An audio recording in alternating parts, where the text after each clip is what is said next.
Supreme court ने कल एक फैसले में अनुसूचित जाति और अनुसूचित जनजाति के तहत अपराध का आरोप लगाने वाली एक शिकायत को खारिज कर दिया।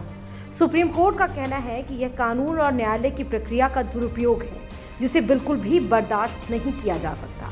बीते सोमवार को इस मामले पर सुनवाई करते हुए जस्टिस एम.आर. शाह और जस्टिस कृष्ण मुरारी की बेंच ने कहा कि दो पक्षों के बीच निजी सिविल डिस्प्यूट को आपराधिक कार्यवाही में बदल दिया जाता है, यह कहां तक सही है। दरअसल सुप्रीम कोर्ट भी भक्त चलम की एक याचिका पर सुनवाई कर रहा था। शिकायतकर्ता ने आरोप लगाया कि आरोपी ने उसके घर के बगल वाले रास्ते का अतिक्रमण किया और मंदिर का निर्माण शुरू कर दिया।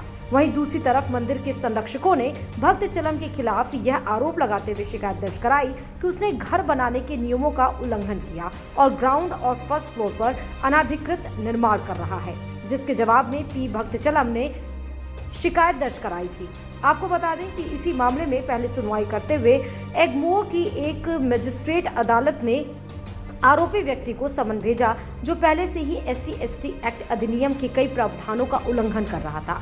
समन जारी करने के खिलाफ अपील पर मद्रास हाई कोर्ट ने भी मंदिर बनाने के आरोपी को आंतरिक राहत देने से मना कर दिया था, जिस पर सुप्रीम कोर्ट ने संज्ञान लेते हुए SC/ST एक्ट की सभी धाराओं को रद्द करते हुए आरोपी की अपील पर सुनवाई कर जारी किए गए सभी समन खारिज कर दिए।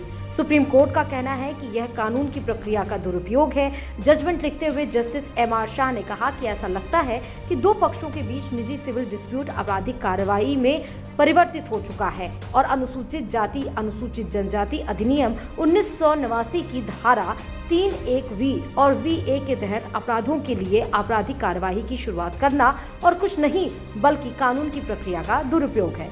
सुप्रीम कोर्ट ने कहा कि हाई कोर्ट ने जो ऑर्डर पास किया है वो अनसस्टेनेबल और निराधार है, इसलिए इस मामले से जुड़े सभी समनों को खारिज किया जाता है और इस बात का ध्यान रखा जाना चाहिए कि SC/ST एक्ट को एक वेपन के तौर पर खुद के फायदे के लिए इस्तेमाल नहीं किया जाए। अब क्या है SC/ST एक्ट 1989, वो आपको बताते हैं।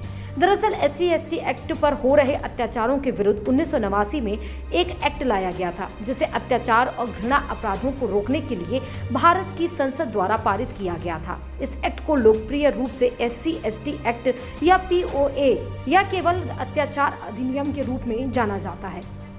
पिछले कुछ सालों में इस एक्ट का दुरुपयोग भी काफी तेजी से बढ़ा है। समस्या ये है कि इस एक्ट के कुछ विशेषताएं उन लोगों के लिए मुसीबत बन गई जो सामान्य वर्ग से आते हैं, जैसे कि अग्रिम जमानत का न मिलना, शिकायत पर शुरुआती छानबीन से पहले ही गिरफ्तारी का प्रावधान होना, ऐसे ही कई और मुद्दे जिन पर सामान्य वर्ग के लोग कई वर्षों से अपनी आपत्ति दर्ज कर विरोध जताते आ रहे हैं। जहां एक तरफ सरकारें इस एक्ट को राजनीतिक फायदे के लिए इस्तेमाल कर रही हैं, तो वहीं दूसरी तरफ दलित संगठन व उनसे जुड़े लोग इसे एक हथियार के तौर पर इस्तेमाल करने लगते हैं, जो कि बिल्कुल भी सही नहीं।